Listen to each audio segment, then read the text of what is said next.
إن الحمد لله نحمده ونستعينه ونستغفره ونعوذ بالله من شرور أنفسنا ومن سيئات أعمالنا من يهده الله فلا مضل له ومن يضلل فلا هادي له وأشهد أن لا إله إلا الله وحده لا شريك له وأشهد أن محمدا عبده ورسوله يا أيها الناس اتقوا ربكم الذي خلقكم من نفس واحدة وخلق منها زوجها وبث منهما رجالا كثيرا ونساء واتقوا الله الذي تساءلون به والأرحام إن الله كان عليكم رقيبا يا أيها الناس اتقوا ربكم وافعلوا الخير لعلكم تفلحون يا أيها الناس إنما أنتم في الدنيا من عباد الله فإما أن يكون صالحا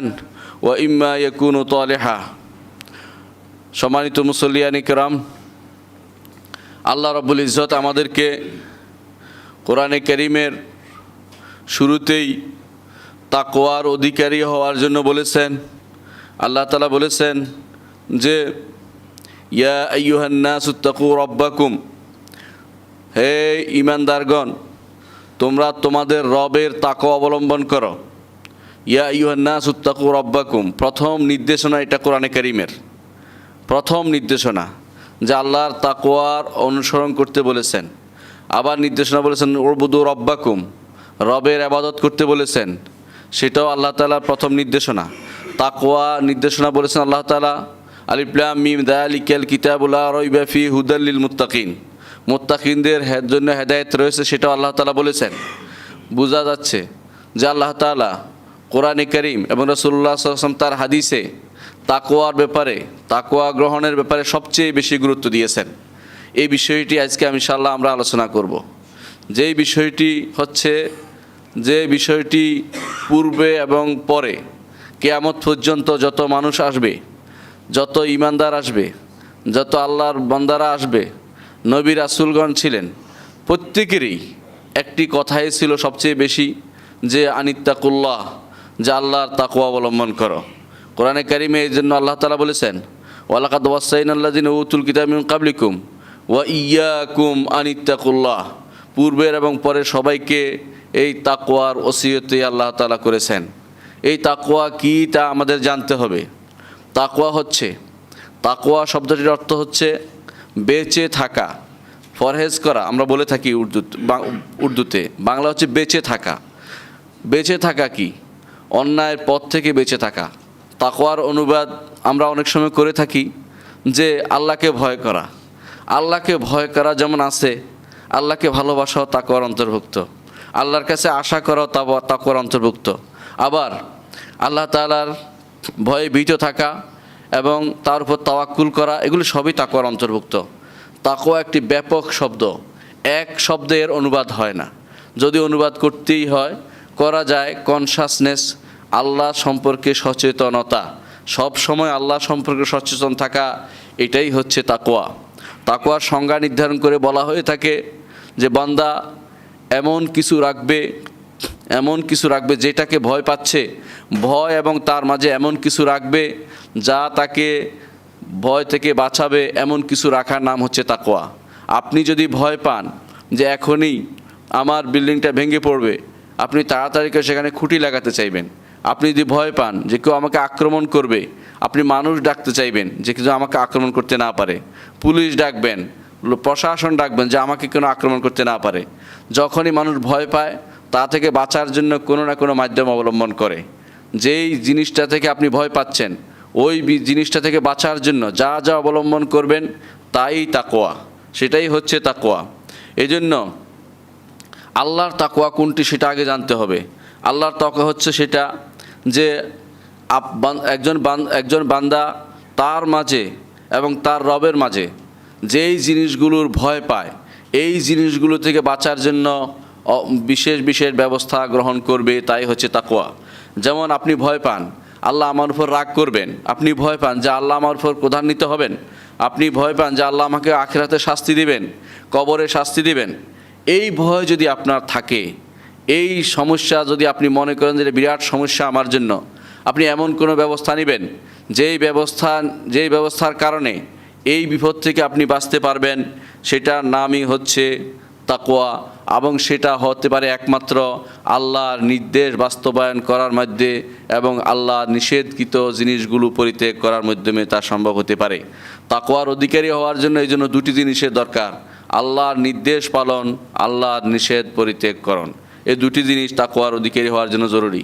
তলক ইবনে হাবিব তাবেঈনদের মধ্যে একজন বিখ্যাত তাবে, তিনি বলেছিলেন তাকওয়া হচ্ছে আল্লাহর আনুগত্যের কাজ করবে আল্লাহর আলোতে, অর্থাৎ আল্লাহর যে আলো কি, কোরআনে কারীম এবং রাসূলুল্লাহ সাল্লাল্লাহু আলাইহি ওয়াসাল্লামের সুন্নাহ অনুসারে আল্লাহর নির্দেশ মোতাবেক কাজ করবে, যার মাধ্যমে তুমি সওয়াবের আশা করবে এবং ছেড়ে দিবে আল্লাহ তাআলার অবাধ্যতা ছেড়ে দিবে, তাও আল্লাহ তাআলার নূরের উপরে। আল্লাহ তাআলার নূর কি কোরআনে কারীমে যেভাবে বলা হয়েছে সেভাবে তোমরা ছেড়ে দিবে।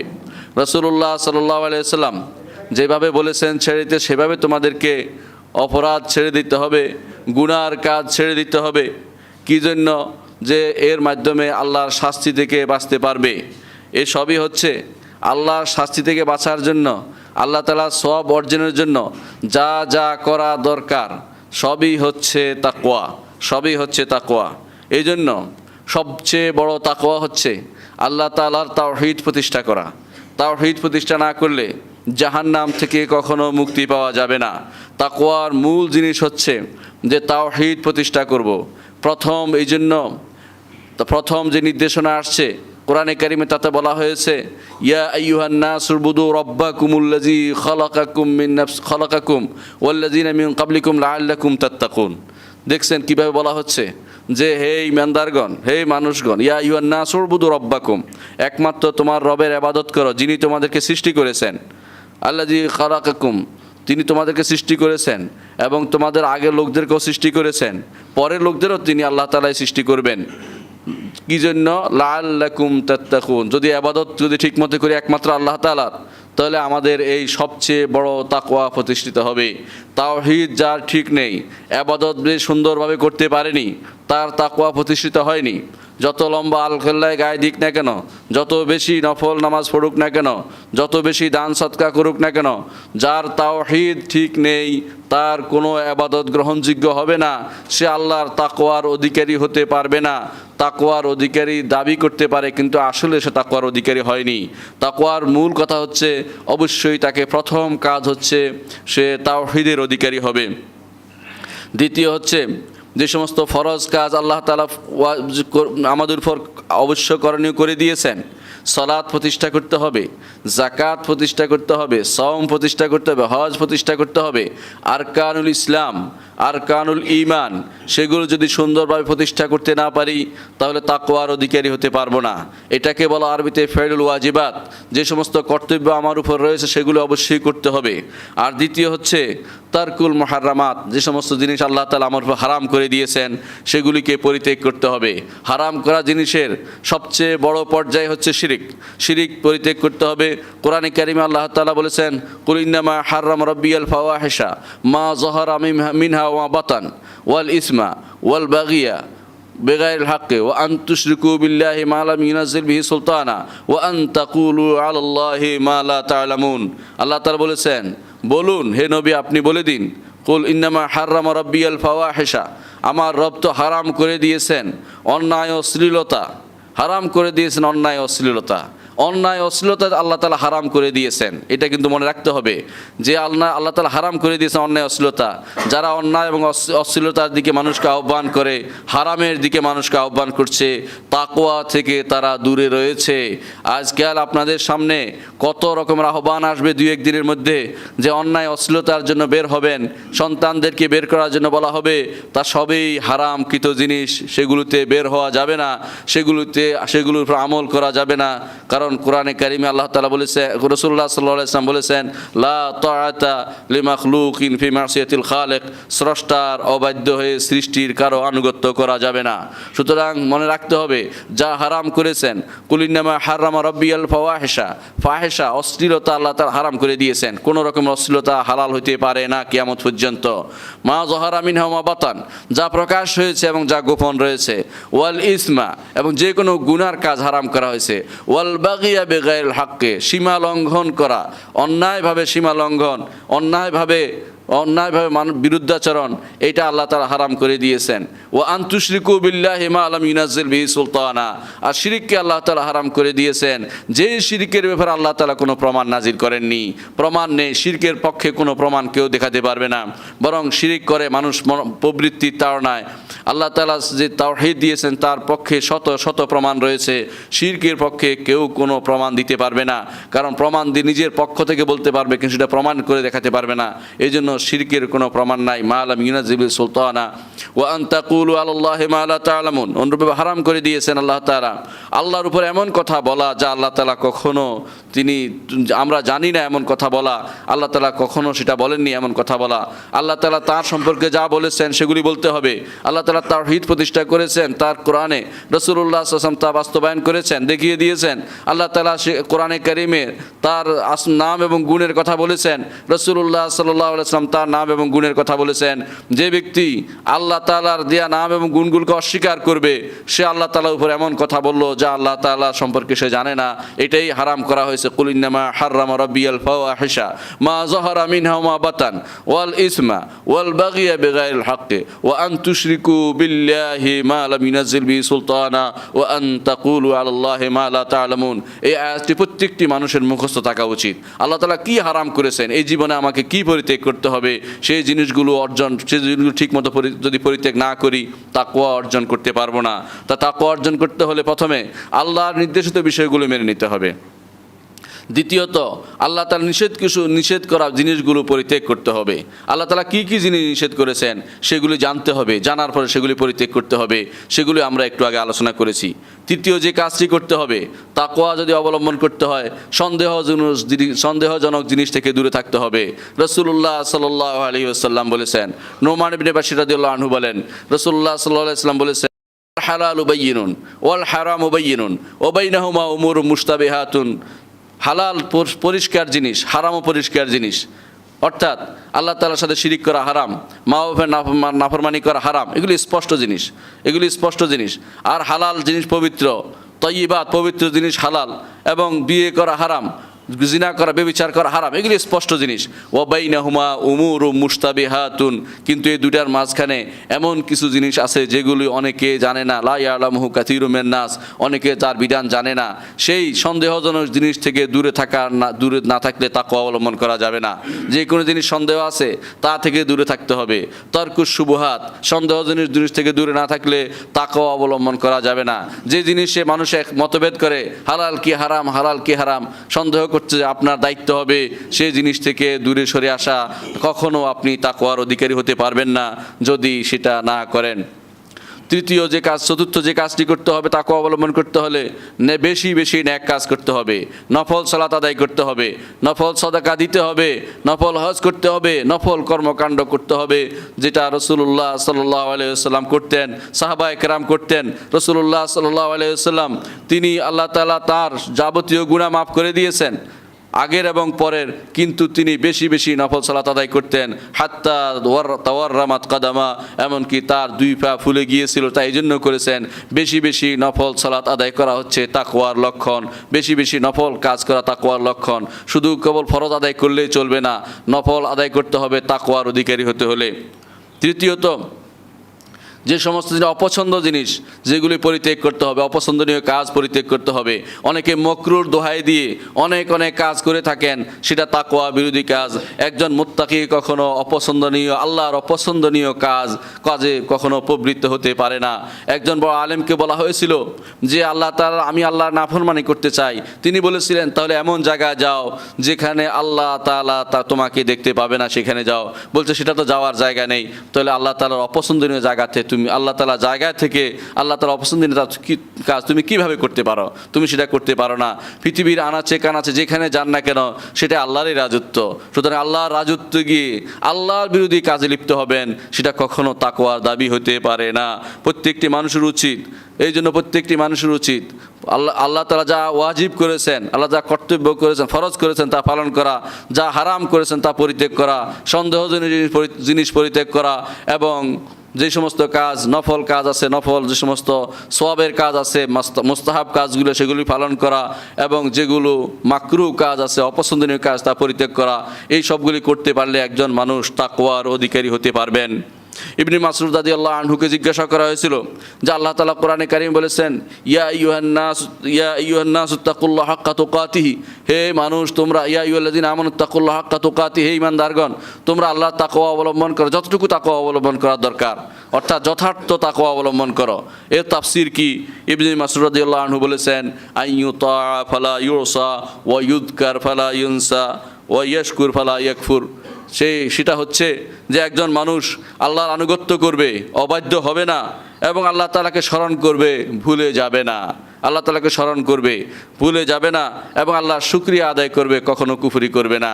আল্লাহ তাআলার নেয়ামত তার মধ্যে আছে, দেখবে দিন রাত 24 ঘন্টা এমন নেয়ামত সে ভোগ করছে যেই নেয়ামতের শুকরিয়া আদায় করে কখনো শেষ করতে পারবে না। আপনার নিঃশ্বাসের নেয়ামত আপনি শেষ করতে পারবেন না। ওই ব্যক্তি বুঝে যাকে হাসপাতালে কৃত্রিম নিঃশ্বাস দেওয়া হচ্ছে, সে শুধু বুঝতে পারে যে এই এতটুকু নিঃশ্বাসের কী নেয়ামত আছে। আপনি অনবরত টানছেন আর ফেলছেন, কিন্তু আপনি বুঝতে পারছেন না। তাহলে ইবনে মাসউদ যা বলেছেন সেটা হচ্ছে যে তাকওয়া হচ্ছে এমন, যদি সত্যিকার তাকওয়া অবলম্বন করতে হয়, আপনি আল্লাহর এমন আনুগত্য করবেন যে কখনো অবাধ্য হবেন না। আর আল্লাহ তাআলার এমনভাবে আল্লাহ তাআলাকে স্মরণ করবেন, কখনো তাকে ভুলবেন না। প্রতি অবস্থায় আপনি মনে রাখবেন, রাতের অন্ধকারে যখন কেউ দেখে না, তখন আপনার মনে হবে যে আমার রব তো আমাকে দেখছেন, দুনিয়ার কেউ না দেখলেও তিনি তো আমাকে দেখতেছেন। যখন একাকী হবেন তখন মনে করবেন না যে আমি তো একা রয়েছি, না, আমার সাথে তো আমার রব রয়েছেন, তিনি আরশে আজিম থেকে আমাকে দেখছেন, সেখান থেকে তিনি আমার প্রত্যেকটি কর্মকাণ্ড প্রত্যক্ষ করছেন, অবলোকন করছেন, তিনি আমাকে এর উপর শাস্তি দেবেন অথবা শান্তি দেবেন। সুতরাং আমাকে সাবধান থাকা উচিত। অনুরূপভাবে আল্লাহ শুকরিয়া আদায় করা প্রত্যেকটি কাজের, এবং শুকরিয়া আদায় করলে তার নেয়ামতের অবজ্ঞা করা হবে না। এই 3টি কাজ যে ব্যক্তি করতে পারবে, সত্যিকার অর্থে সে আল্লাহর তাকওয়া অবলম্বন করতে পেরেছে। আবু হুরায়রা রাদিয়াল্লাহু আনহুকে জিজ্ঞাসা করা হয়েছে যে কিভাবে তাকওয়া অবলম্বন করতে হবে। তিনি বলেছিলেন, তুমি কি কোনো কাঁটাযুক্ত রাস্তায় চলেছিলে? বলে, হ্যাঁ, কাঁটাযুক্ত রাস্তায় চলেছি। কিভাবে চলেছ?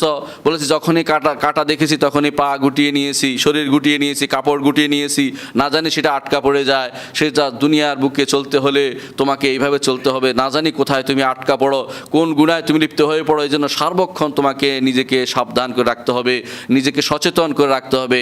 সেটার নামই হচ্ছে তাকওয়া। এই জন্য ছোট বড় যাবতীয় গুনাহ থেকে গুনাহ পরিত্যাগ করে চলতে পারাটাই হচ্ছে তাকওয়া, এতে কোনো সন্দেহ নেই। কারণ ছোট গুনাহগুলো একসময় বড় হতে হতে বিরাট আকার ধারণ করে, এবং সেটা মানুষকে ধ্বংসের মধ্যে নিপতিত করে। যেমনিভাবে একটি কাঠি আরেকটি কাঠি একত্রিত হয়ে এক সময় বড় বিরাট করে আগুন লেগে যায়, এবং সে আগুনে এক বাড়ি দুই বাড়ি পুরো গ্রাম জ্বালিয়ে দেয়। সেভাবে একটি মানুষের গুনাহ ছোট ছোট গুনাহ একত্রিত হতে হতে বড় গুনাহে পরিণত হয়, এবং সেটা তাকওয়া বিরোধী কাজ হয়ে যায়, এবং বড় কবিরা গুনাহে লিপ্ত হয়, তাকে তার জন্য ধ্বংস নিয়ে আসে। এই তাকওয়া হচ্ছে আল্লাহ তাআলা, এই তাকওয়ার গুরুত্ব এই জন্য আমরা বুঝছি যে এই তাকওয়া হচ্ছে ওয়াসিয়াতুল আউয়ালিন ওয়াল আখিরিন, আগের এবং পরের সবার জন্য আল্লাহর পক্ষ থেকে দেয়া নসিহত, আল্লাহর পক্ষ থেকে দেয়া ওসিয়ত, আল্লাহর পক্ষ থেকে দেয়া নির্দেশ। আল্লাহ তাআলা কোরআনে কারীমে বলেছেন, ওয়ালাকাদ ওয়াসাইনাল্লাযীনা উতুল কিতাবা মিন ক্বাবলিকুম ওয়া ইয়্যাকুম আন ইত্তাকুল্লাহ, তোমাদের আগে যাদেরকে কিতাব দিয়েছি সবাইকে আমি ওসিয়ত করেছি, এবং তোমাদেরকে ওসিয়ত করছি আন ইত্তাকুল্লাহ, যে আল্লাহর তাকওয়া অবলম্বন করো। প্রত্যেকটি কাজে আল্লাহর তাকওয়া অবলম্বন করার নির্দেশনা আল্লাহ তাআলা আমাদেরকে দিয়েছেন কোরআনে কারীমে। এবং এটা আমাদেরকে নয়, আগের যে সমস্ত উম্মত চলে গেছে, যে সমস্ত উম্মত আমাদের আগে গেছে, নূহ আদম আলাইহিসসালাম হইতে শুরু করে মুহাম্মদুর রাসূলুল্লাহ সাল্লাল্লাহু আলাইহি ওয়াসাল্লামের আগমনের পূর্ব পর্যন্ত যত উম্মত আসছে সমস্ত উম্মতের উপরে এই নির্দেশনা এসেছে। নূহ আলাইহিস সালাম কি বলেছেন চিন্তা করে দেখুন, বলেছেন ইত্তাকুল্লাহ ওয়া আতিউন, আল্লাহর তাকওয়া অবলম্বন করো এবং আমার আনুগত্য করো। সূরা নূহের প্রথম মাধ্যমে সেটা আপনারা পাবেন। প্রত্যেকটি নবী বলেছিলেন, প্রত্যেকটি নবী যখনই তাদের কাছে দাওয়াত নিয়ে এসেছেন, নবী এবং রাসূলগণ সবাই বলতেন যে ইত্তাকুল্লাহ ওয়া আতিউন, আল্লাহর তাকওয়া অবলম্বন করো এবং আমার আনুগত্য করো। সুতরাং পূর্ববর্তী সমস্ত নবী রাসূলদের এটাই নির্দেশনা ছিল এবং এটাই আল্লাহর পক্ষ থেকে ওসিয়ত ছিল, প্রথম ওসিয়ত, এবং এটাই হচ্ছে সর্বশেষ ওসিয়ত সমস্ত মানুষের জন্য আল্লাহর পক্ষ থেকে। ওয়াত্তাকু ইয়াওমান তুরজাউনা ফিহি ইলাল্লাহ সুম্মা তুওয়াফা কুল্লু নাফসিন মা কাসাবাত ওয়া হুম লা সুম্মা তুওয়াফা কুল্লু নাফসিন মা কাসাবাত ওয়া হুম লা ইউজলামুন। সর্বপ্রথম ওসিয়ত যেহেতু তাকওয়ার, সর্বশেষ দুনিয়া থেকে চলে যাওয়ার জন্য যে ওসিয়ত সেটাই হচ্ছে তাকওয়ার। যেদিন তোমরা আল্লাহর সাথে মিলিত হবে সেদিনের তাকওয়া, সেদিনের ব্যাপারে তাকওয়া অবলম্বন করো। আল্লাহর সামনে তুমি কি জবাবদিহি করবে? তোমার প্রত্যেকটি কর্ম যখন হাজির করা হবে, আমলনামা হাজির করা হবে, তোমার কর্মকাণ্ড প্রকাশ হয়ে পড়বে, হাত সাক্ষ্য দিবে, পা সাক্ষ্য দিবে, তোমার শরীর অঙ্গ সাক্ষ্য দিতে থাকবে। সেদিন তোমার কি অবস্থা হবে সেই ব্যাপারে তুমি এখন থেকেই তুমি ব্যবস্থা নাও, নাহলে সেগুলি তোমাকে ধ্বংসের মুখে নিয়ে যাবে। প্রথম তাকওয়া, প্রথম নির্দেশনা হচ্ছে তাকওয়ার আল্লাহ তাআলার পক্ষ থেকে। আল্লাহ তাআলা কোরআনে কারীমে বান্দাদেরকে অনেক আয়াতে এই তাকওয়া নির্দেশনা দিয়েছেন এবং বলেছেন সেদিনের তাকওয়া অবলম্বন করো যেদিন তোমরা আল্লাহর কাছে ফিরে যাবে, সেদিনের ব্যাপারে সাবধান হওয়া উচিত। একজন মানুষ যখন আখিরাতের কথা চিন্তা করে, দুনিয়ার প্রত্যেকটি তার কাজ তার কাছে ছোট হয়ে পড়ে। আপনি এখন লক্ষ লক্ষ কোটি কোটি টাকা দিয়ে যদি বিল্ডিং বানান, সেই বিল্ডিংয়ে আপনি বসবাস করে গেলেন হয়তো 10 বছর অথবা 15 বছর অথবা 20 বছর, অথবা মেনে নিলাম 100 বছরে বাঁচলেন, কিন্তু হাজার হাজার বছর আপনি মাটির নিচে থাকতে হবে।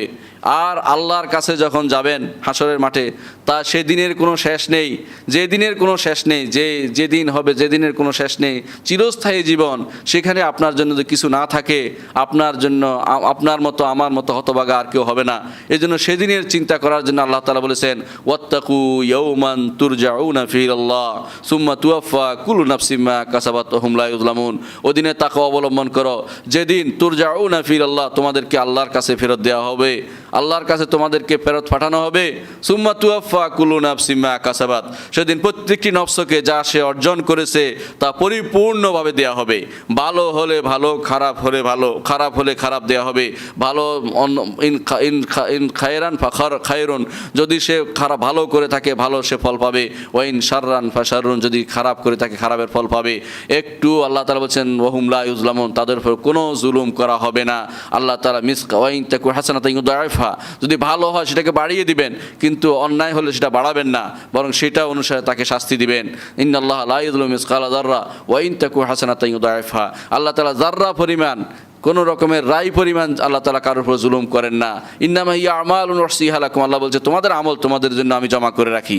এগুলি আল্লাহ তাআলা আমাদের জন্য জমা করে রেখেছেন। প্রত্যেকটি মানুষ যখন আখিরাতের কথা চিন্তা করবে যে আমাকে এই বিষয়গুলো জবাবদিহি করতে হবে, সে অবশ্যই ফিরে আসবে, অন্যায় কাজে প্রবৃত্ত হবে না। আজ যারা অন্যায় করছে, মানুষের উপর জুলুম করছে, মানুষের উপর অত্যাচার চালাচ্ছে, মানুষের সম্পদ ভক্ষণ করছে, তাদের আখিরাতের ভয় যদি থাকতো অবশ্যই তারা ফিরে আসতো। এই তাকওয়াই আজ মানব জীবনকে অন্যায় অনাচার থেকে বাঁচাতে পারে।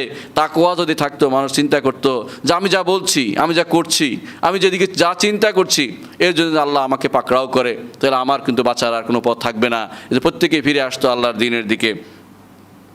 আল্লাহ তাআলা কোরআনে কারীমে আরও বলেছেন এই তাকওয়ার ব্যাপারে ওয়াত্তাকু ইয়াওমান লা তাজজি নাফসুন আন নাফসিন শাইআন, সেই দিনের ভয় করো যেদিন এক নফস আর এক নফসের কোনো উপকার আসবে না, কোনো কিছু প্রতিদান দিতে পারবে না। বরং কি করবে? ইয়াওমা ইয়াফিরুল মারউ মিন আখিহি ওয়া উম্মিহি ওয়া আবিহি ওয়া সাহিবাতিহি ওয়া বানি লিকুল্লি ইমরিম মিনহুম ইয়াওমাইযিন শা'নুন ইউগনি। সেদিন পালাতে থাকবে প্রত্যেকটি ভাই বন্ধু যত আছে সবাই পালাবে, কেউ আপনার পাশে থাকবে না। ছেলে পালাবে, স্ত্রী পালাবে, পিতা পালাবে, সন্তান থেকে কেউ কারো কাছে কোনো কাজে আসবে না। লিকুল্লি ইমরিইন ইয়াওমাইযিন শা'নুন ইউগনি, প্রত্যেকটি মানুষের সেদিন এমন অবস্থা হবে, সে বলবে আমার কিছু করার নেই, আমি তোমার কোনো কাজে আসতে পারবো না। নিজের চিন্তা নিজে করতে হবে। আজ আপনি যে সন্তানের জন্য অন্যায় করছেন, সন্তানের জন্য অন্যায় করছেন। একজন মানুষের এত টাকার প্রয়োজন হয় না, একজন মানুষ এত প্রতিপত্তির প্রয়োজন হয় না। নিজে চায় আমি করে যাব, আমার সন্তানরা দেখবে, আমার এই করব সেই করব, আমার অহংকার, আমার এই করব, এই সবই কিন্তু আপনার জন্য নয়, অন্যের জন্য করছেন। এই জন্য মুহাম্মদ রাসূলুল্লাহ সাল্লাল্লাহু আলাইহি ওয়াসাল্লাম বলেছিলেন আইয়ুকুম মাল ওয়ারিসি আহাব্বু ইলাইহি মিন মালিহি, তোমাদের মধ্যে এমন কে আছে যে ওয়ারিসের মাল তার কাছে তার মালের চেয়ে বেশি প্রিয়? সবাই বললেন যে ইয়া রাসূলুল্লাহ, প্রত্যেকে ওয়ারিসের মাল প্রিয়, নিজের মাল বেশি প্রিয়। রাসূলুল্লাহ সাল্লাল্লাহু আলাইহি ওয়াসাল্লাম তখন বললেন, নিজের মাল তো শুধু ততটুকুই যতটুকু সে খেয়েছে, হজম করে ফেলেছে, আর যতটুকু পরিধান করে পুরাণ করে ফেলেছে, এর বাইরে নিজের মাল আর কিছু নেই। আপনি চিন্তা করে দেখেন আসলে কি এর বাইরে আপনার কিছু আছে কিনা? কিছুই নেই, বাকিটা পুরোটাই কিন্তু অন্যের। আপনি রেখে যাবেন, আজ মরে গেলে কাল আপনার সন্তানরা পাবে। অন্যের জন্য আপনি এত করছেন, সে অন্য কিন্তু কিয়ামতের মাঠে আপনার কাছে থাকবে না, এমনকি বন্ধু বান্ধব কেউ থাকবে না। যাদের পাল্লায় পড়ে আজ মদ খাচ্ছেন, গুনাহ করছেন, জুয়া খেলছেন এবং সুদ ব্যবস্থাপনা চালু করেছেন, তারা কেউ আপনার পাশে থাকবে না। কোরআনে কারিমে এই জন্য আল্লাহ তাআলা বলে দিয়েছেন, আলাখিল্লাহু বা'দুহুম লিবা'দিন আদুউন ইল্লাল মুত্তাকিন। বন্ধু বান্ধবরা সবাই সেদিন একে অপরের শত্রু হবে, শত্রু হয়ে বলবে, ইনকিতালা তুরদিন, তুমি তো আমাকে ধ্বংসের মধ্যে ফেলে দিচ্ছ, তুমি আমাকে ধ্বংসের মধ্যে বলছো, তুমি তো আমাকে কাজ করেছো, তুমি আমাকে নিয়ে গেছো, এটা বলতে থাকবে, ঝগড়া চালাতে থাকবে। কিন্তু মুত্তাকি যারা, তাকওয়ার অধিকারী যারা, তারা তাদের বন্ধুত্ব চিরস্থায়ী থাকবে, কারণ তারা কোনো অন্যায় কাজে কাউকে সহযোগিতা করেনি। তারা বলেছে নামাজ পড়তে, তারা বলছে হজ করতে, জাকাত দিতে, তারা বলছে ভালো কাজ করতে, এদের এই বন্ধুত্ব চিরস্থায়ী। এই জন্য তাকওয়ার সাথে বন্ধুত্ব যেটা হবে সেটা স্থায়ী হবে। আখিরাতের সেই দিনকে ভয় করা উচিত। আল্লাহ তাআলা সেটাই বলেছেন, ওয়াত্তাকু ইয়াওমান তুরজাউনা ফিলাল্লাহ তুম্মা তুওয়াফা কুল্লু নাফসিম মা কাসাবাত ওয়া হুম লা ইউযলামুন। আল্লাহ তাআলা কোরআনে কারিমে একটি বড় আয়াত নাজিল করেছেন, সেটা নামই হচ্ছে আয়াতুদ্দাইন। বড় আয়াত, কোরআনে কারিমের সবচেয়ে বড় আয়াত। দুনিয়ার মুআমালাতের ক্ষেত্রে কি করতে হবে সেখানে সব শেষে বলেছেন, ওয়াত্তাকুল্লাহ ওয়া ইউআল্লিমুকুমুল্লাহ, যে আর আল্লাহর তাকওয়া অবলম্বন করো। মুআমালাতের ক্ষেত্রেও আমাদের তাকওয়া দরকার আছে, ইবাদতের ক্ষেত্রে যেমন তাকওয়া দরকার আছে, মুআমালাতের ক্ষেত্রে সবচেয়ে বেশি দরকার তাকওয়ার। আল্লাহর সচেতনতা আমার থাকা দরকার। আপনার জানা আছে যে আপনার এই বন্ধুটি এই জিনিসটা কম দামে বিক্রি করছে, ভুলে আপনি খুশি হয়ে বাড়িতে নিয়ে চলে গেলেন, আপনি অন্যায় করেছেন। আপনি জিজ্ঞাসা করবেন তুমি কি আসলে দাম জানো কিনা, যে আমানতদারের সাথে জিজ্ঞাসা করবেন তুমি কি ভুল করে বিক্রি করছো কিনা। আপনি তো এটা করবেন না, আপনি বলবেন যে আমার তো সুযোগ পেয়ে গেছে। না, এই সুযোগ শেষ সুযোগ নয়, এর জন্য জবাবদিহি করতে হবে। আপনি জেনে থাকেন যে এই ভুলে বিক্রি করছে, বা এই জানে না হয়তো আমি তাকে ঠকাচ্ছি, যদি জেনে থাকেন তো আল্লাহর কাছে দায়ী হতে হবে আপনাকে। আমি কখনো কখনো গাড়িতে উঠি বলি যে আমি ন্যায্য ভাড়া জানি না, ন্যায্য ভাড়া নেবেন, যদি বেশি হয় আমি কিন্তু ছাড়বো না। তখন সে ভয় পেয়ে বাকিটা ফেরত দেয়। আর অনেকে বলে আচ্ছা আল্লাহর কাছে দিয়ে দেবো। অনেকে এটা বলতে পারে, তার কাছে আল্লাহর বিষয়টা জানা শোনা নাই, কিন্তু সে ন্যায্য ভাড়া নেক, অন্যায় নিতে পারে। আপনি বলতে পারেন হ্যাঁ আপনি তাকে ক্ষমা করে দেবেন, আলাদা মাসালা পরে, যে আমি তাকে ক্ষমা করে দিলাম। ক্ষমা কিন্তু বড় জিনিস, কারণ আল্লাহ যদি আপনি যে ক্ষমা করেন আল্লাহ আপনাকে ক্ষমা করে দিবেন। কিন্তু একজন মানুষ সব সময় চিন্তা করা উচিত যে আমি লেনদেনের ক্ষেত্রে আল্লাহর তাকওয়া অবলম্বন করা সবচেয়ে বেশি। এই জন্য আল্লাহর জিনিসটা তওবা করে মাফ করবেন। মানুষের ব্যাপারে আপনি কি করবেন? মানুষের শত শত লক্ষ লক্ষ মানুষের কাছে আপনি কীভাবে মাপ চাইবেন? যে ব্যক্তি বিনা টিকিটে রেলে চড়েছে, যে ব্যক্তি মানুষের গাড়িতে উঠে তার টাকা না দিয়ে নেমে গেছে, অথবা গাড়িতে উঠে কোনোভাবে কোনো ফাঁকিবাজি করে চলে গেছে, সেই ব্যক্তি এই টাকা কিভাবে পরিশোধ করবে? তার জীবনের সমস্ত আমল দিয়েও তো শেষ করতে পারবে না। এই জন্য তাকওয়ার ক্ষেত্রে আল্লাহ তাআলা বিশেষভাবে গুরুত্ব দিয়েছেন। যখন আয়াতুদ্দাইন মুআমালাতের আয়াত নাজিল করলেন, সবচেয়ে বড় আয়াত সেটা সূরা বাকারার মধ্যে, সেই আয়াত নাজিলের পরে আল্লাহ তাআলা আয়াতের শেষে বলে দিলেন, ওয়াত্তাকুল্লাহ ওয়া ইউআল্লিমুকুমুল্লাহ, আর আল্লাহর তাকওয়া অবলম্বন করো। এটা হচ্ছে সর্বশেষ কথা। এই তাকওয়া অবলম্বন না থাকলে দুনিয়ার মুআমালাত সব নষ্ট করতে পারে। কে কাকে ঠকাবে তার হিসাব নাই। কিন্তু এই ঠক তো শেষ ঠক নয়। শেষ ঠক তখনই হবে যখন হাসরের মাঠে উঠবে। রাসূলুল্লাহ সাল্লাল্লাহু আলাইহি ওয়াসাল্লাম বলেছেন যে একজন মানুষ পাহাড় পরিমাণ আমল করেছে, পাহাড় পরিমাণ, সে যা আবে সাদাকাত, সিয়াম, জাকাত, সলাত নিয়ে আসছে, জাকাত নিয়ে আসছে, সিয়াম নিয়ে আসছে, সব নিয়ে আসছে, কিন্তু দেখেন সে কিন্তু আমল করেছে, অনেক আমল করেছে, কিন্তু ভালো মুআমালা নিয়ে আসে নাই। মুআমালাতের ক্ষেত্রে, লেনদেনের ক্ষেত্রে ভালো করে নাই। এই জন্য রাসূলুল্লাহ সাল্লাল্লাহু আলাইহি ওয়াসাল্লাম বলেছেন, হাসরের মাঠে আসার পরে ওয়াকাদ শাতামা হাযা দারাবা হাযা আখাযা মাল হাদা, অমুককে মেরেছে, অমুকের সম্পদ নিয়ে গেছে, অমুকের গালি দিয়েছে, এগুলো কিন্তু মুআমালাত, এগুলো লেনদেন নয়। আপনি আমল দিয়ে ধরে নেয়, আপনাকে মুআমালাত দিয়ে আল্লাহ তাআলা ধরবে হাসরের মাঠে। সেদিন সেই লোকেরা আসবে যে আমাকে তো গালি দিয়েছে, আমার গীবত করেছে, আমার সম্পদ নিয়ে গেছিল, আমাকে আক্রমণ করেছে, আঘাত করেছে। তারা সবাই যখন হাজির হবে রাসূলুল্লাহ সাল্লাল্লাহু আলাইহি ওয়াসাল্লাম বলেছেন এর চেয়ে বড় মিসকিন আর কেউ হতে পারে না। সাহাবায়ে কেরাম জিজ্ঞাসা করলেন, ইয়া রাসূলুল্লাহ, সাহাবায়ে কেরামকে রাসূল জিজ্ঞাসা করলেন তোমাদের মধ্যে মিসকিন কে? তো সাহাবায়ে কেরাম বললেন মিসকিন হচ্ছে ওই ব্যক্তি যে ব্যক্তি এক লোকমা খাবারের জন্য মানুষের দ্বারে দ্বারে ঘুরে বেড়ায়। রাসূলুল্লাহ সাল্লাল্লাহু আলাইহি ওয়াসাল্লাম বললেন সে ব্যক্তি মিসকিন নয়, মিসকিন হচ্ছে ওই ব্যক্তি যে ব্যক্তি কিয়ামতের মাঠে আসবে পাহাড়ের মতো সে আমল করেছে, নেক আমল করেছে, অর্থাৎ ইবাদত বেশি বেশি করেছে, ইবাদত বেশি বেশি করেছে, সে সিয়াম সাদাকা যাকাত সব কিছু করেছে, সালাত আদায় করেছে, সব বড় বড় আমল করেছে, কিন্তু দুনিয়ার বুকে মানুষকে লাঠি দিয়ে আঘাত করেছে, কাউকে আক্রমণ করেছে, কারোর উপর জুলুম করেছে, কারো সম্পদ ভক্ষণ করেছে, তারা সবাই তখন আসবে, এসে বলবে যে এই করেছে সেই করেছে, তার সমস্ত নেক আমলগুলো তারা ভাগ করে নিয়ে চলে যাবে। কি লাভ হলো এত কষ্ট করে? যদি আমল আমার খারাপ হয়, মুআমালাত খারাপ হয়ে যায়, এত কষ্ট করলাম আমার কি লাভ হলো যে আমার সমস্ত আমল আরেকজনে ভাগ করে নিয়ে চলে গেল? রাসূলুল্লাহ সাল্লাল্লাহু আলাইহি ওয়াসাল্লাম বললেন কিছু মানুষ আসবে তার কাছে আর কোনো আমল নাই, যা নিয়ে গেছে, এখন বলবে যে আমাদের তোর বোঝাগুলো তার কাঁধে উঠিয়ে দেই, তখন তার কাঁধে উঠিয়ে দেওয়া হবে। রাসূলুল্লাহ সাল্লাল্লাহু আলাইহি ওয়াসাল্লাম বললেন এই হচ্ছে সবচেয়ে বড় মিসকিন, তার আর কিছু করার থাকবে না। তখন আল ইয়াউমা আমল গাদান জাযা, আজকে আমল করার জায়গায় এখন যদি সে আমল সে এখানে পণ্ড করে বসেছে হাশরের মাঠে, তখন সে কিছুই করতে পারবে না, তার কিছু পাওয়ার থাকবে না, কিছুই পাবে না। এই জন্য এই তাকওয়া অবলম্বন না করলে মুআমালাতের ক্ষেত্রে আপনার আমার সমস্ত আমল যে কোনো সময় শেষ হয়ে যেতে পারে, আমি কোনো কিছুই পাবো না, আমার যত আমল আছে, এই যত দোয়া আছে, যত কিছু করে থাকি সমস্ত আমল শেষ হয়ে যাবে। আমাদের মুআমালাতের ক্ষেত্রে সাবধান হওয়া উচিত। পিতামাতারা যারা সন্তানদেরকে ঠকাচ্ছেন, যারা স্বামীরা যা স্ত্রীদেরকে তারা ক্ষতিগ্রস্ত করছে, অনুরূপভাবে যারা সন্তানদের সমবন্টন করছেন না সন্তানদের মাঝে, এবং যারা সন্তানদের সম্পদ অন্যদেরকে দিয়ে দিচ্ছেন, মেয়েদের সম্পদ না দিয়ে ছেলেদের দিয়ে দিচ্ছেন, প্রত্যেকে কিন্তু হাসরের মাঠে গিয়ে বিপদগ্রস্ত হবেন। আপনার এই বিপদে তখন হাত পা নেই, আপনি সেখান থেকে বের হতে পারবেন না। তখন আর কোনো কিছু দিয়ে তখন প্রত্যেকটি অপরাধী চাইবে যে দুনিয়া সব দিয়ে হলো আমি গুনাহ থেকে এই জাহান্নাম থেকে বেঁচে যাই, কিন্তু দুনিয়ার কিছু দেওয়ারও তো আপনার মালিকানা আপনার থাকবে না। মালিকানা কার? আল্লাহ তাআলার। আপনার কিছু দেওয়ার নাই, কিছুই থাকবে না, আপনি শূন্য হাতে উঠবেন, আপনার কিছুই থাকবে না, কাপড়ও থাকবে না, শুধু শূন্য হাত নয়, আপনি সম্পূর্ণ উলঙ্গ অবস্থায় উঠবেন। চিন্তা করে দেখুন সে অবস্থায় কি দুনিয়াতে এত কিছু ছিল কিন্তু আখিরাতে আপনার কিছুই নাই, আপনার কেমন তাকওয়া অবলম্বন করা দরকার একটু প্রত্যেকে আমরা চিন্তা করা দরকার। আল্লাহ তাআলা কোরআনে কারিমে আলো বলেছেন ওয়ালামু আন্নাল্লাহ বিকুল ওয়াত্তাকুল্লাহ ওয়ালামু আন্নাল্লাহ বিকুল্লি শাইইন আলিম, আর তাকওয়া অবলম্বন কর, জেনে রাখো আল্লাহ সব কিছু জানেন। কার অন্তরে তাকওয়া? তাকওয়া বাইরের বাহ্যিক দৃষ্টিতে নয়, তাকওয়া হচ্ছে আত্তাকওয়া হুনা হুনা হুনা ইশুইলা সদরি। রাসূলুল্লাহ সাল্লাল্লাহু আলাইহি ওয়াসাল্লাম তার বুকের দিকে দেখিয়ে দিলেন যে অন্তর থেকে যা বের হবে অন্তর প্রসূত তাকওয়া, সেটাই তাকওয়া, বাইরে দেখানো তাকওয়া নয়।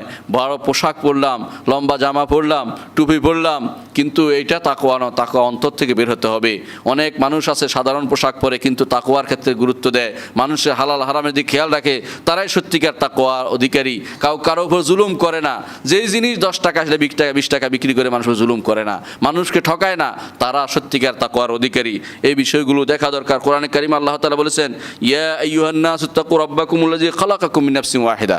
আল্লাহ তাআলা জিজ্ঞেস মানুষকে একে অপরের প্রতি সহানুভূতিশীল হওয়ার জন্য একটি গুরুত্বপূর্ণ শব্দ ব্যবহার করেছেন যে আল্লাহ তোমাদেরকে এক নফস থেকে তৈরি করেছেন।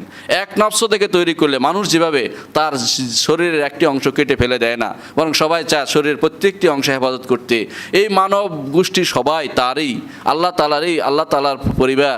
সেখানে আল্লাহ তাআলা তাদেরকে এদেরকে দেখার বিষয়টি আল্লাহ তাআলা দায়িত্ব আমাদেরকে প্রত্যেককে দিয়েছেন। কাউকে তাকওয়ার বিরোধী কাজ, কারোর সাথে তাকওয়া বিরোধী কাজ করার নিষেধ করেছেন। আল্লাহ তাআলা যেন বলছেন ইয়া আইয়ুহান নাসু তাকু রাব্বাকুমুল্লাযী খালাকাকুম মিন নাফসিন ওয়াহিদা ওয়া খালাকা মিনহা যাওজাহা। স্ত্রী দিয়েছেন সেখান থেকে, মানুষ ব্যক্তি থেকে, ওয়া বাসসা মিনহুমা রিজালান কাসীরান ওয়া নিসাআ, এই দুইজন থেকে আল্লাহ তাআলা সারা দুনিয়া ভর্তি করে দিয়েছেন মানুষ দিয়ে। সুতরাং প্রত্যেককে আল্লাহ তাআলা সেদিকে ইঙ্গিত করছেন যেভাবে এক জায়গা থেকে তোমরা আসছো, সুতরাং পরস্পরের প্রতি লেনদেনের ক্ষেত্রে তোমরা সাবধান হতে হবে। কাফের হলে তার সাথে খারাপ ব্যবহার করতে হবে এরকম নয়। কাফের যদি যুদ্ধ না হয়, যুদ্ধ অবস্থা না থাকে, তার সাথে খারাপ ব্যবহার করা যাবে না, লেনদেনের ক্ষেত্রেও তাকে ঠকানো যাবে না, শরীয়ত সেটার অনুমোদন করে না। সুতরাং আল্লাহ তাআলার এই নির্দেশনা আমাদের বাস্তবায়ন করা উচিত। কোরআনে কারিমে আরও বলেছেন ইয়া আইয়ুহাল্লাযীনা আমানুত্তাকুল্লাহ, হে ঈমানদারগণ আল্লাহর তাকওয়া অবলম্বন করো, ওয়াল তানজুর নাফসুম মা কদ্দামাত লিগাদিন, প্রত্যেকটি নফস যেন দেখে আগামী দিনের জন্য সে কি সঞ্চয় করেছে, আগামী দিন কি। তাকওয়া অবলম্বন করার কারণেই আপনার সঞ্চিত হবে। আর যদি তাকওয়া অবলম্বন কিছু না করেন, আপনার আমলনামা সঞ্চিত হবে না, দুনিয়ার বুকে সেগুলি পণ্ড হয়ে যাবে। তাকওয়া না থাকলে আল্লাহর দরবারে তা কবুল হবে না। সেই জন্য আপনার আমার উচিত তাকওয়া অবলম্বন করা। আগামী দিন বলতে কালকে বোঝানো হয়নি, আগামী দিন বলতে কিয়ামতের দিন বোঝানো হয়েছে। দ্বিতীয় দিন, প্রথম দিন হচ্ছে দুনিয়া, দ্বিতীয় দিন হচ্ছে আখেরাত। আখেরাতের জন্য কি সঞ্চয় করেছি সেটা শুধুমাত্র ওই ব্যক্তি দেখবে যে ব্যক্তি তাকওয়া অবলম্বন করে। যে ব্যক্তি তাকওয়া অবলম্বন করে না, সে ব্যক্তি দুনিয়ার চিন্তাই তার কাছে সবচেয়ে বেশি। রাসূলুল্লাহ সাল্লাল্লাহু আলাইহি ওয়াসাল্লাম এই জন্য বলেছেন যে দুনিয়া, যে ব্যক্তি আল্লাহ মান কানাতিল আখিরাতু হাম্মুহু, যে ব্যক্তি আখিরাতের বিষয়ে সবসময় চিন্তা করে, আল্লাহ তাআলা তার মধ্যে গিনা লিখে দেয়, অর্থাৎ সে অমুখাপেক্ষী, কারো মুখাপেক্ষী থাকে না। কিন্তু দুনিয়ার জীবনকে যারা প্রাধান্য দেয়, আল্লাহ তাআলা কোরআনে বলেছেন বাল তুসিরুল হায়াতাদ দুনিয়া ওয়াল আখিরাতু খায়রুন ওয়া আবকা। দুনিয়ার জীবনকে যারা প্রাধান্য দেয় এরা হচ্ছে কাফের। দুনিয়ার জীবনকে প্রাধান্য ইমানদার দিতে পারে না, তারা আখিরাতের জীবনকে সবসময় প্রাধান্য দিবে। রাসূলুল্লাহ সাল্লাল্লাহু আলাইহি ওয়াসাল্লামের সাহাবীরা সবসময় আখিরাতের জীবনকে প্রাধান্য দিতেন। তারা বলতেন আল্লাহুম্মা লা আয়শা ইল্লা আয়শাল আখিরা, আল্লাহ দুনিয়ার জীবন কোনো জীবনে নয়, আখিরাতের জীবনের সবচেয়ে বড় জীবন। সেই জীবনের জন্য তৈরি হতে হবে কিভাবে? তাকওয়ার মাধ্যমে। তাকওয়া না থাকলে সেই জীবনের জন্য আপনি যতই বলেন না কেন, যতই চলেন বলেন, কিন্তু সেটা তৈরি হওয়া বোঝায় না। রাসূলুল্লাহ সাল্লাল্লাহু আলাইহি ওয়াসাল্লাম তাকওয়ার নির্দেশনা দিয়েছেন। রাসূলুল্লাহ সাল্লাল্লাহু আলাইহি ওয়াসাল্লাম বলেছেন ইত্তাকুল্লাহ রাব্বাকুম ওয়া সাল্লু খুমুসাকুম ওয়া সুমু শাহরাকুম ওয়া আদ্দু যাকাতাকুম। তোমরা আল্লাহর তাকওয়া অবলম্বন করো এবং তোমাদের 5 ওয়াক্ত সালাত আদায় করো, তোমাদের মাসের সওম পালন করো এবং তোমাদের যাকাত আদায় করো। এটাই হচ্ছে তাকওয়ার নির্দেশনা। রাসূলুল্লাহ সাল্লাল্লাহু আলাইহি ওয়াসাল্লাম এই ওসিয়ত করেছেন। অনুরূপভাবে রাসূলুল্লাহ সাল্লাল্লাহু আলাইহি ওয়াসাল্লাম বলতেন যে এই কাজগুলি যে ব্যক্তি করবে, যে ব্যক্তি তাকওয়া অবলম্বন করবে, 5 ওয়াক্ত সালাত আদায় করবে, সুমু শাহরাকুম, তোমাদের 5 এবং মাসের সওম পালন করবে, অর্থাৎ রমজান মাসের সওম পালন করবে, যাকাত আদায় করবে সম্পদের, এবং তোমাদের যারা নেতৃস্থানীয় তাদের আনুগত্য করবে, তাদেরকে বলা হবে তাদখুলু জান্নাত রাব্বিকুম, জান্নাত, তোমাদের রবের জান্নাতে তোমরা প্রবেশ করো। বোঝা গেল যে তাকওয়া অবলম্বন করলে জান্নাতে প্রবেশের সেটা একটা মাধ্যম। রাসূলুল্লাহ সাল্লাল্লাহু আলাইহি ওয়াসাল্লাম মুআয ইবনে জাবাল রাদিয়াল্লাহু আনহুকে ওসিয়ত করে বলেছিলেন ইত্তাকিল্লাহ হাইসুমা কুনতা ওয়া আতবিস সাইয়্যাতাল হাসানাতা তামহুহা ওয়া খালিকিন নাস বিখুলুকিন হাসান। রাসূলুল্লাহ সাল্লাল্লাহু আলাইহি ওয়াসাল্লাম মুআয ইবনে জাবাল রাদিয়াল্লাহু আনহুকে ওসিয়ত করে বলেছেন যে ইত্তাকিল্লাহ হাইসুমা কুনতা, যেখানেই থাকো না কেন আল্লাহর তাকওয়া অবলম্বন করো। যেখানে থাকো, যে অবস্থায় থাকো, রাতের অন্ধকারে, দিনে, সকালে, বিকেলে, যখন যেখানে থাকো, দূরে কাছে যেখানে থাকো, আল্লাহর তাকওয়া অবলম্বন করো। সাইয়্যাতাল হাসানা, যদি অপরাধ হয়ে যায় সাথে একটা ভালো কাজ করো যাতে ঢাকনা দিতে পারে অপরাধের। কারণ আল্লাহ তাআলা কোরআনে কারীম বলেছেন যে কেউ যদি কোনো ভালো কাজ করে, ইন্নাল হাসানাত ইউযহিবনা সাইয়্যাত, ভালো কাজ করলে গুনার কাজগুলোকে সেটা মিটিয়ে দেয়। এই জন্য গুনার কাজ হলে এটা ভালো কাজ করতে চেষ্টা করো। যদি সাহাবায়ে কেরাম কখনো কখনো রাসূলুল্লাহ সাল্লাল্লাহু আলাইহি ওয়াসাল্লামের কাছে এসে বলতেন ইয়া রাসূলুল্লাহ হালাক হয়ে গেছি, ধ্বংস হয়ে গেছি, অর্থাৎ কোনো গুনাহ করে ফেলেছে, রাসূল বললেন যে চলো আমাদের সাথে সালাত আদায় করো। সালাত আদায়ের পর রাসূল বলতেন, আবার যখন বলতেন যে ইয়া রাসূলুল্লাহ আমি তো ধ্বংস হয়ে গেছি, বলে তুমি কি আমার সাথে সালাত আদায় করোনি? বলে করেছি, আল্লাহ তোমাকে ক্ষমা করে দিলেন। এটা প্রমাণ করে দিলেন কি জন্য? ভালো কাজ করতে হবে। মানুষ অন্যায় করে সাথে সাথে আবার ফিরে আসতে হবে আল্লাহর কাছে। আল্লাহ তাআলা চান মানুষ ফিরে আসুক, আল্লাহ তাআলা ক্ষমা করতে চান, কিন্তু আল্লাহর কাছে আসতে হবে, চাইতে হবে। চাইলে তো তিনি ক্ষমা করবেন, না করবেন কেন? এজন্য প্রত্যেকটি মানুষের উচিত যেখানে যেন অন্যায় হয়ে যায় সাথে সাথে ফিরে আসা, আল্লাহর কাছে তওবা ইস্তেগফার করা যে আল্লাহ তাআলা আমাকে ক্ষমা করে দিবেন। রাসূলুল্লাহ সাল্লাল্লাহু আলাইহি ওয়াসাল্লাম বিদায় ওসিয়ত করেছেন আমাদেরকে তাকওয়ার। ইরবাদ ইবনে সারিয়া রাদিয়াল্লাহু আনহু বলেন ওয়াদানা রাসূলুল্লাহ সাল্লাল্লাহু আলাইহি ওয়াসাল্লাম মাউইযাতান বালিগা, আল্লাহ তাআলা আল্লাহ রাসূল সাল্লাল্লাহু আলাইহি ওয়াসাল্লাম আমাদেরকে একটি ব্যাপক নসিহত করলেন, বড় করে নসিহত করলেন, বেশি করে নসিহত করলেন। এবং তিনি নসিহত আমাদেরকে বলেছিলেন উসিকুম বিতাকওয়াল্লাহ ওয়াস সামা ওয়াত তাআ, আমি তোমাদেরকে আল্লাহর তাকওয়া অবলম্বনের ওসিয়ত করছি আর আনুগত্য করার জন্য, বিদ্রোহ না করার জন্য, সীমা লঙ্ঘন না করার জন্য তোমাদেরকে ওসিয়ত করছি। এবং এইটাই হচ্ছে আমাদের মুমিনদের কাজ। মুমিনরা কখনো সীমা লঙ্ঘন করে না, অকারণে বিদ্রোহ করে না, এবং তারা আল্লাহর তাকওয়া অবলম্বন করে চলে। রাসূলুল্লাহ সাল্লাল্লাহু আলাইহি ওয়াসাল্লাম মৃত্যুর আগে এই ওসিয়তটুকু আমাদেরকে করেছিলেন। বুরাইদা রাদিয়াল্লাহু আনহু বলেন রাসূলুল্লাহ সাল্লাল্লাহু আলাইহি ওয়াসাল্লাম যখনই কোনো কাউকে যুদ্ধে পাঠাতেন, যুদ্ধে পাঠাতেন তখন তিনি স্পেশালি বলতেন যে তোমার জন্য স্পেশাল একটি আমি ওসিয়ত করছি, তা হচ্ছে তুমি আল্লাহর তাকওয়া অবলম্বন করবে, যাদের সাথে আছে এদের জন্য এবং যাদের কাছে যাচ্ছে ওদের ব্যাপারেও। অর্থাৎ কারো উপরে তুমি যেন জুলুম না করো, তুমি যেন সবসময় আল্লাহ তাকওয়ার মধ্যে থাকো, এই ওসিয়তটি তোমাকে আমি করছি। এটা ছিল রাসূলুল্লাহ সাল্লাল্লাহু আলাইহি ওয়াসাল্লামের ওসিয়ত। অনুরূপভাবে রাসূলুল্লাহ সাল্লাল্লাহু আলাইহি ওয়াসাল্লাম সবসময় দোয়া করতেন, আল্লাহুম্মা ইন্নী আসআলুকাল হুদা ওয়াত তুকা ওয়াল আফাফা ওয়াল গিনা। রাসূল সবসময় দোয়া করতেন, আল্লাহুম্মা ইন্নী আসআলুকাল হুদা ওয়াত তুকা, আল্লাহ আমি হেদায়েত চাচ্ছি আর তাকওয়া চাচ্ছি আপনার কাছে। আল্লাহর কাছে তাকওয়ার দোয়া করতে হবে। তখনই আপনাকে বলা হবে ইত্তাকিল্লাহ। আপনি আল্লাহর কাছে রাগান্বিত না হয়ে আপনি বলবেন যে আল্লাহ আমাকে তাকওয়া বাড়িয়ে দাও। আল্লাহর ভয় করো বললে হ্যাঁ আল্লাহ আমাকে, আল্লাহ যেন আমার তাকওয়া বাড়িয়ে দেয়, আল্লাহ যেন আমাকে আল্লাহ তাকওয়া অনুসারে চলতে পারি তৌফিক দান করে, সেটা বলবেন, রাগান্বিত হবেন না। এটাই হচ্ছে কোরআন নির্দেশনা। আর যারা সত্যিকার আল্লাহকে ভয় পায় না তাদেরকে যখন বলা হয় ওয়াইজা কিল্লা উত্তাকিল্লাহ আখাযাতুল ইজ্জাতু বিল ইসমি, যখন বলা আল্লাহ তাকওয়া অবলম্বন করো, তাকওয়া মানো অথবা তাকওয়া অনুসারে চলো, তখন আখাযাতুল ইজ্জাতু বিল ইসমি, সে বলে আমাকে পণ্ডিতি করতে আসছো, নিজের ব্যাপারে চিন্তা করো। এটা শরীয়তের কথা নয়, এটা কাফেরদের কাজ, এটা ইমানদারের কাজ হতে পারে না। ইমানদারকে যখন স্মরণ করিয়ে দেয় তাকওয়ার কথা, তখন সে নত হয়ে যাবে, চিন্তা করবে আসলেই তো আমার তাকওয়া অবলম্বন করার দরকার। আমি কেন এই কথা বলবো, আমি তাকে ঠেস দিয়ে কথা বলবো না, আমি সঠিক কথাটি, সে আমাকে বলেছে আল্লাহ তাকওয়া অবলম্বন করা দরকার, তখন বলতে হবে আল্লাহ আমাকে তুমি তাকওয়া বাড়িয়ে দাও, আল্লাহ আমাকে এবং তোমাকে সবাইকে তাকওয়ার অধিকারী করে দাও। এটাই হচ্ছে ইমানদারের কাজ।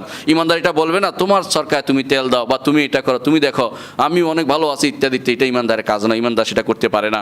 রাসূলুল্লাহ সাল্লাল্লাহু আলাইহি ওয়াসাল্লাম বলেছেন সবচেয়ে বেশি মানুষ জান্নাতে প্রবেশ করবে তাকওয়ার কারণে। রাসূলুল্লাহ সাল্লাল্লাহু আলাইহি ওয়াসাল্লাম বলেছেন মা আকসারু মা ইয়াদখুলুল জান্নাতা তাকওয়াল্লাহ হুসনুল খুলুক। রাসূল জিজ্ঞাসা করেছে ইয়া রাসূলুল্লাহ কোন জিনিসে বেশি বেশি মানুষকে জান্নাতে নিয়ে যাবে? রাসূল বলেছেন আল্লাহর তাকওয়া এবং সৎ চরিত্রতা। তাকওয়ার ব্যাপারে ইনশাআল্লাহ আমরা পরবর্তীতে আরও আলোচনা করব। আকুলু কাউলি হাযা ওয়া আস্তাগফিরুল্লাহ লি ওয়া লাকুম ওয়া লিসাইরিল মুসলিমিন ফাস্তাগফিরু ইন্নাহু হুয়াল গাফুরুর রাহিম। ইন্নাল হামদালিল্লাহ নাহমাদুহু ওয়া নাস্তাঈনুহু ওয়া নাস্তাগফিরুহু ওয়া নাউযু বিল্লাহি মিন শুরুরি আনফুসিনা ওয়া মিন সাইয়্যাতি আ'মালিনা মান ইয়াহদিহিল্লাহু ফালা মুদিল্লা লাহু ওয়া মান ইউদ্লিল ফালা হাদিয়া লাহু ওয়া আশহাদু আল লা ইলাহা ইল্লাল্লাহ ওয়াহদাহু লা শারীকা লাহু ওয়া আশহাদু আন্না মুহাম্মাদান আবদুহু ওয়া রাসূলুহু আম্মা বা'দ। সম্মানিত মুসলিয়ানি কিরাম, তাকওয়ার বিষয়ে আলোচনা শেষ হবে না, আমি কয়েকটি জিনিস ইঙ্গিত করছি মাত্র, যে কিছু মানুষ তাকওয়ার লেবাস বলতে বুঝেছে যারা লম্বা জামা পরে তাদেরকে। কথাটা এরকম নয়। তাকওয়ার লিবাস হচ্ছে, লিবাস শব্দের অর্থ হচ্ছে যা পরিধান করা হয় তা, সেটা লম্বা জামা হতে পারে, খাটো জামা হতে পারে, কিন্তু অবশ্যই তাকওয়া একটা লেবাস, এতে কোনো সন্দেহ নেই। তাকওয়া একটা পোশাক। পোশাক কি? যেমন আল্লাহ তাআলা নারীদের ব্যাপারে বলেছেন যে তোমরা হচ্ছে পুরুষদের পোশাক, আর পুরুষদের বলেছেন নারীরা হচ্ছে তোমাদের পোশাক। পোশাক কি জিনিস? যেটা মানুষ কখনো খুলে ফেললে উলঙ্গ হয়ে পড়ে, অপমানিত হয়ে পড়ে, সেটাই হচ্ছে জিনিস লিবাসুত তাকওয়া। আল্লাহ তাআলা কোরআনে কারীম বলেছেন যে তাকওয়া হচ্ছে একটি পোশাক, যেই পোশাক ইমানদাররা পরিধান করবে। ইমানদারদের কাজই হচ্ছে এই তাকওয়া, সবসময় তার পোশাকের ভূষণ হিসেবে থাকবে। সেটা কোনো কাপড় নয়, সেটা হচ্ছে তাকওয়া জিনিসটা তার মধ্যে সবসময় থাকতে হবে। এটা ইমানদারের একটি বিশেষ বৈশিষ্ট্য। ইমানদার কখনো এই তাকওয়ার বাইরে চলতে পারে না। প্রত্যেকটি কাজ হবে তাকওয়ার ভিত্তিতে। তার তাকওয়া অনুসারে সে লেখাপড়া করবে, তাকওয়া অনুসারে তার লেনদেন হবে, আল্লাহর ইবাদত করবে তাকওয়ার উপরে। সেটাই হচ্ছে লিবাসুত তাকওয়া। এই জন্য আল্লাহ তাআলা কোরআনে কারীম বলেছেন ওয়া লিবাসুত তাকওয়া যালিকা খায়র। আর তাকওয়ার ভূষণ সেটা হচ্ছে তার জন্য কল্যাণকর, কোনো কাপড় নয়। একটি মানুষ বড় লম্বা জামা গায়ে দিয়ে অহংকার করলে তাকওয়া বিরোধী কাজ হবে, আর ছোট জামা গায়ে দিয়ে যদি কোনো শরীর দেখা যায় সেটা তাকওয়া বিরোধী কাজ হবে। সুতরাং কাপড়ের উদ্দেশ্য নয়, ভূষণ যেটা সবসময় মানুষের মধ্যে থাকতে হবে, যেই গুণ মানুষের মধ্যে থাকতে হবে, যেই সিফাত তার মধ্যে থাকতে হবে, সেটাই হচ্ছে তাকওয়া। কোরআনে কারিমে আল্লাহ তাআলা বলেছেন ওয়া লিবাসুত তাকওয়া যালিকা খায়র। আর তাকওয়া মানুষের জন্য খানা পিনার চেয়েও বেশি গুরুত্বপূর্ণ। কোরআনে কারিমে এই জন্য আল্লাহ তাআলা বলেছেন যখন কিছু মানুষ হজ করতো কিন্তু কোনো খাবার দাবার নিয়ে যেত না, আর মানুষের কাছে ভিক্ষা করে বেড়াতো যে আমি হজে আসছি, যাতে করে খাবার খাওয়ানো হয়। আল্লাহ তাআলা তা থেকে নিষেধ করলেন, কিন্তু সাথে সাথে এটাও বলে দিলেন ওয়া তাজাওয়াদু, তোমরা হজে যাওয়ার সময় সাথে কিছু জিনিস নিয়ে যাবে যা তোমরা খাবে। এরপর বললেন ফাইন্না খায়রাজ যাদিত তাকওয়া, তবে মনে রাখো যে শুধু টাকা নিয়ে গেলেই তাকওয়ার অধিকারী হতে পারবে না। তাকওয়ার অধিকারী হতে হলে তোমাদেরকে সেই হজ কিভাবে হচ্ছে সেটা তোমার দেখতে হবে, আল্লাহর জন্য করছে কিনা সেটা দেখতে হবে। অর্থাৎ খানা পিনার চেয়ে গুরুত্বপূর্ণ হচ্ছে তাকওয়া। খানা পিনার সাথে নিলেও তাকওয়ার অধিকারী হওয়া যাবে না, অতিরিক্ত আপনাকে আরও কিছু জিনিস ব্যয় করতে হবে আল্লাহর দ্বীনের জন্য, আল্লাহর জন্য আপনার ইখলাস আছে কিনা, আপনার কর্মকাণ্ড রাসূলুল্লাহ সাল্লাল্লাহু আলাইহি ওয়াসাল্লাম সুন্নাহ মোতাবেক হয়েছে কিনা সেটা অনুসারে আপনার তাকওয়া নির্ধারিত হবে। সেটাই হচ্ছে তাকওয়া।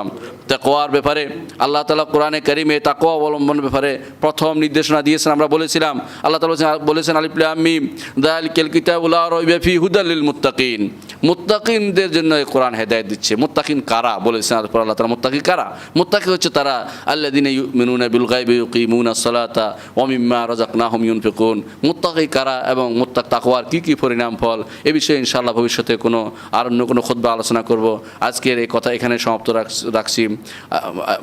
মুসল্লিয়ানে কেরাম, আমরা যে বিষয়গুলো আলোচনা করছি তার গুরুত্বপূর্ণ উদ্দেশ্য হচ্ছে এটাই যে দুনিয়ার জীবনে প্রত্যেকটি ক্ষণে আমাদেরকে তাকওয়ার অধিকারী হতে হবে। তাকওয়ার বাইরে চলার কোনো সুযোগ নেই। দুনিয়াতে সফলতা, আখিরাতে যদি আল্লাহ তাআলা আযাব থেকে মুক্তি পেতে হয়, এই তাকওয়ার অধিকারী আমাদের প্রত্যেককে হতে হবে। যেভাবে আমাদের নবী মুহাম্মদুর রাসূলুল্লাহ সাল্লাল্লাহু আলাইহি ওয়াসাল্লাম এবং তার সাহাবায়ে কেরাম তাকওয়ার উপর জীবনযাপন করেছেন, ইমামগণ যেভাবে তাকওয়ার উপর জীবনযাপন করেছেন সেভাবে আমাদেরকে তাকওয়ার অধিকারী হতে হবে। আলা ওয়াসাল্লু আলা সাইয়্যিদিল বাশারিয়্যা মুহাম্মদ ইবনে আবদুল্লাহ কামা আমারাকুমুল্লাহ আযজা ওয়া জাল্লা ফি কিতাবিহি ফাকালা তাআলা মুখবিরান ওয়া আমিরা ইন্নাল্লাহা ওয়া মালাইকাতাহু ইউসাল্লুনা আলান নবী يا أيها الذين آمنوا صلوا عليه وسلموا تسليما وقال النبي صلى الله عليه وسلم من صلى علي مرة صلى الله عليه بها عشرا فقولوا اللهم صل على محمد وعلى آل محمد كما صليت على إبراهيم وعلى آل إبراهيم إنك حميد مجيد اللهم بارك على محمد وعلى آل محمد كما باركت على إبراهيم وعلى آل إبراهيم إنك حميد مجيد اللهم ارض عن الخلفاء الراشدين أبي بكر وعمر وعثمان وعلي وعن سائر الصحابة والتابعين رضوان الله عليهم أجمعين اللهم اغفر لنا ولإخواننا الذين سبقونا بالإيمان ولا تجعل في قلوبنا غلا للذين آمنوا ربنا إنك رؤوف رحيم اللهم اغفر لنا أجمعين اللهم اغفر للمؤمنين والمؤمنات والمسلمين والمسلمات الأحياء منهم والأموات اللهم اغفر لنا أجمعين اللهم اغفر لنا أجمعين اللهم اغفر لنا ما أسرفنا وما أعلنا وما فعلنا يا أرحم الراحمين اللهم أجرنا من خزي الدنيا وعذاب الآخرة اللهم أجرنا من النار اللهم أجرنا من النار আল্লাহ পৃথিবীর আনাচে কানাচে মুসলিমরা যেখানে নির্যাতিত হচ্ছে সমস্ত মুসলিমদেরকে তুমি ক্ষমা করে দাও আল্লাহ। আল্লাহ তাদেরকে সেই নির্যাতন থেকে বাঁচার তৌফিক দান করো আল্লাহ। আল্লাহ যারা নির্যাতন করছে তারা যদি তাদের হেদায়েত যদি নসিব থাকে তাদেরকে তুমি হেদায়েত দাও আল্লাহ, আর যদি হেদায়েত নসিব না থাকে তাদেরকে তুমি ধ্বংস করে দাও আল্লাহ। আল্লাহ মুসলিমদের তুমি হেফাজত করো আল্লাহ। বিশ্বের প্রত্যেকটি জায়গাতে আজ মুসলিমদের উপর আক্রমণ চলছে আল্লাহ। আল্লাহ তোমার গায়েবী সাহায্য আমাদের উপর দাও আল্লাহ। আল্লাহ আমাদেরকে তুমি সাহায্য করো আল্লাহ। আল্লাহুম্মা আনসুরনা ফাইন্নাকা খায়রুন নাসিরিন। আল্লাহ তুমি আমাদের সাহায্যকারী, আর কোনো সাহায্যকারী নাই। আল্লাহ তোমার কাছেই আমরা সাহায্য চাই। আল্লাহুম্মা গফির ওয়ারহাম আনতা খায়রুর রাহিমিন। ইবাদাল্লাহ রাহিমাকুমুল্লাহ ইন্নাল্লাহা ইয়া'মুরু বিল আদলি ওয়াল ইহসান ওয়া ইতা'i যিল কুরবা ওয়া ইয়ানহা আনিল ফাহশা'i ওয়াল মুনকার ওয়াল বাগই ইয়া'যুকুম লা'আল্লাকুম তাযাক্কারুন ওয়া লাযিকরুল্লাহি আকবার ওয়াল্লাহু ইয়া'লামু মা তাসনাউন।